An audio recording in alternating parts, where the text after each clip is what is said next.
Hi everyone, my name is Brianna Renae and I am a slam poet and I'm here to do a quick little poetry workshop for you guys.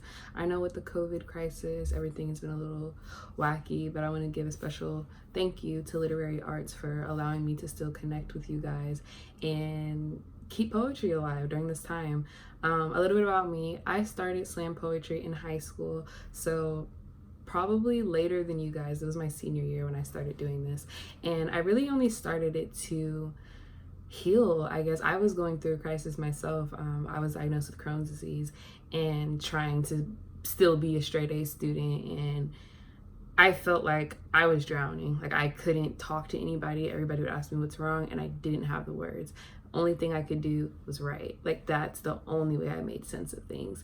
And it just so happened I got extra credit for participating in a poetry slam, and I had so much built up in me at that time that I just poured my heart out, and I just got like almost a perfect score. I honestly can't remember the score. I just blacked out and I just poured my soul out, and people are like, this is your calling, like this is what you have to do. So I say that to say that you don't necessarily have to be an amazing writer. It's just poetry can be a tool that helps you get through the hard times like we are going through right now. So I'm super excited that you guys are keeping this alive. So yeah, I do slam poetry all over Portland, and I've done a couple of national competitions. I was at the Women of the World's Poetry Slam, and that was in Dallas this year, and I loved it. I ranked 28th, which would have been higher, but one round I kind of got in my own head. But I'm still new to this, and I still get harsh criticisms and I still get nervous. So, but I'm making a career out of it, which is definitely something you can do, especially here in Portland. There is many platforms for the arts. So if that's something that you are interested in, I encourage you to keep going. So just a little bit about slam poetry. Slam poetry is typically 3 minutes. You get 3 minutes, and you are judged by 5 judges, and two highest and lowest scores are dropped. I have been a judge before at the 2019 Slamlandia competition, so I have a little bit of insight on what we look for, and I hope I can talk about that a little bit during this workshop to help you guys prepare for poetry slamming, because it is nerve-wracking, but it's so much fun. So I think also the main difference, if you are like a page writer, like you write poetry just for fun on your notebooks, or just you want to write a book one day. I'm also writing a book, which transitioning from performance poetry to textbook poetry is kind of hard, but I would say the key difference is when you're doing slam poetry, you're trying to sell your emotion. Like you want people to feel you. Like you want to feel, if my heart is beating, I want that to translate like fast. I want that. Like if I want to stutter, I'm going to show that. Like if I'm nervous or if I'm excited, if I'm loud, like I want to show that emotion. Like I want you to feel my words through my energy. And when it's page writing, you want to show off your talent. Like I'm a good writer. Look at how strong these 2 words are. Or look at all these literary tools that I use. You can go a little bit, I don't want to say deeper. I think you can expand, how do I say this? If it's a page poetry, people are analyzing your words. Like they have the time to look at it and say, oh, okay, I didn't catch that. Like, oh, okay, they can reread it and they could process it slowly. But when you're a performance poet, people don't have the time. And also people's attention span is pretty short. So you want to get straight to it. You want to get to the point, and you want to use your, I do recommend using as close to your whole 3 minutes as possible, because there's going to be a lot of people that have a lot to say, and if you only are up there for a minute, it's harder to remember you. So before we get all into like how long the poem should be and what are tips for performing, let's just start with the main question. What do I write about? I just wrote a poem about not knowing what to write about, because it can be hard sometimes. You have ideas pop up in your head and you're like, okay, but how do I make this a good poem? Like I want to write about love, I want to write my dog, I want to write about TV. Like how do you make that a good poem? So for the first exercise, what I want you to do, I want you to get a piece of paper, and I want you to draw 4 lines going this way, so you can make 4 categories. The first category is going to be your topic. This is a topic that you're going to think that not only you relate to, but you think that other people could relate to.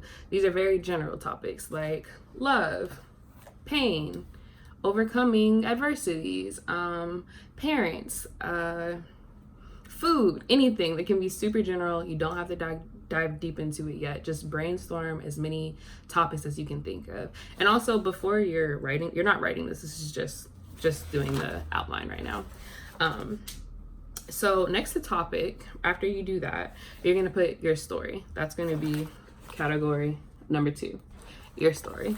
So what is your story? What is your connection to this topic? So say if my topic is love, okay, what about love? I'm going to write about my first boyfriend in 10th grade. You know, I'm going to write about that. That's my connection. He bought me this. He's my first kiss. And, you know, I want to write about that. It was my first time experience with love. That's my connection to it. Or if it's food, what is my connection to food? Krispy Kreme donuts. Or I love breakfast burritos. I eat a breakfast burrito every day. Like, what is your connection to that topic? That's like, oh, okay, I can see that. I can relate to that. I get it. The next one is going to be abstract. Now, this one is a little tricky, which we will get back onto later. But abstract is the way that you're going to present your poem in a way that people haven't heard before. Like, everybody's heard a poem about depression, but how can I say it in a way that's going to make people think differently about depression? So, for example, I could say, I really struggle with depression, and because of that, what's an example? No, that's not a good example. We'll get back to the abstract. Sorry about that. I just don't want to give away the next exercise. So the last category is going to be the takeaway. This is the most important one. In your takeaway, you're going to ask, what do I want people to remember when this poem is over? Every good slam poem that I've ever heard has had an amazing takeaway, because while it is okay to just share your story for the sake of telling your story, the ones that are going to score well and the ones that are going to resonate most with people are ones that people can identify with. So if I want to write about depression, like, that's fine. I could talk about my struggles with depression, but what do I want people to remember? Is it that they're not alone? Or is it that you can overcome it? Or is it that sometimes depression isn't easy and we should talk about it more? Or sometimes people don't want to talk about it at all. The thing is, it can be taken so many different ways. And that's my biggest struggle with writing a poem, is where am I going with this? Because if you don't think about your ending before you start, it can get so messy. Like, you can start taking it in different direction, and it's hard for an audience with a short attention span to follow you. So if you know, I want to write a poem about depression, and it's going to be for my connection to Black women with depression, and I'm going to write about it and from the perspective of an infant that doesn't know what depression is, and then a takeaway is that when you grow up with depression, you don't realize it, but we have to address it. Boom, that's the whole poem right there. And then now all you have to do is fill in the pieces. So this still might be kind of complicated, kind of confusing. So before you brainstorm your own idea, I want to challenge you guys to go on YouTube and look up your favorite poem. And if not, I will pull one up for you right now. I want you to look up your favorite poem. And if you don't have a favorite, just look up slam poetry, button poetry, Right About Now, Brave New Voices. Those are all poetry channels. And I want you to do this exercise with their poems. So as you're listening to their poem, think about it. What is their topic? What is their topic? What is their poem about? Is this poem about an eating disorder? Is this poem about suicide? Is this poem about love, body shaming? Like, what is it about? Simple. And then what is their connection to? What is their story? What did you just listen to? And then think about the abstract.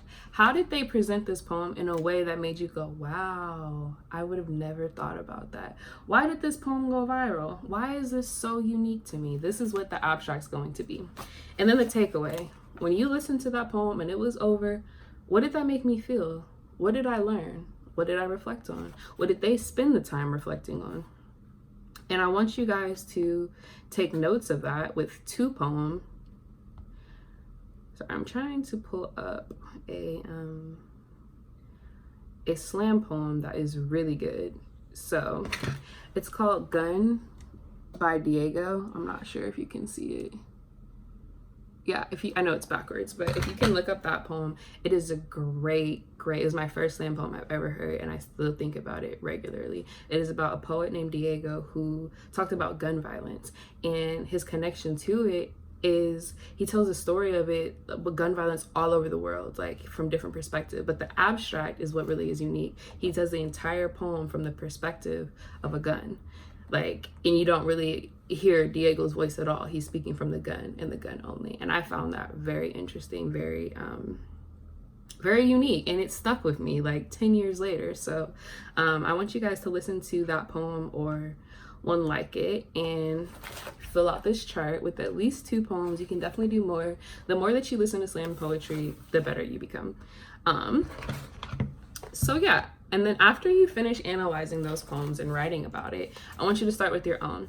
And if you can't figure out all 4 categories for one topic, then that's okay. And maybe that's just a sign that that category you're not super passionate about, or you're still developing ideas about it. So just write as many as you can. Topics can be, like I said, love, heartbreak, death, food, children, babies, smiling, happiness, sadness. There's so many vague topics.